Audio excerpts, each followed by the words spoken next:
એવું નથી લાગતું કે આમ આદમી પાર્ટી ભાજપના જ પગલે ચાલી રહી છે? ભાજપ વિરોધીનું મૂકો, ભાજપવાળાએ આ વખતે ઝાડુમાં મત આપવાના છે. તમે કોઈ ન કહેતા ને હું કોઈ નહીં કહું.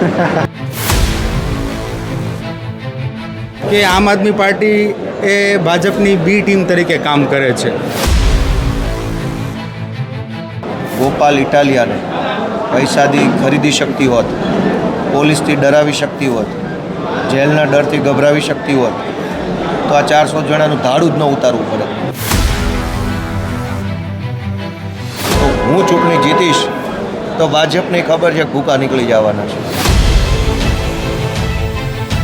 ગુજરાતમાં ખરેખર આમ આદમી પાર્ટી સત્તારૂઢ પાર્ટીને ક્યારે હરાવી શકશે?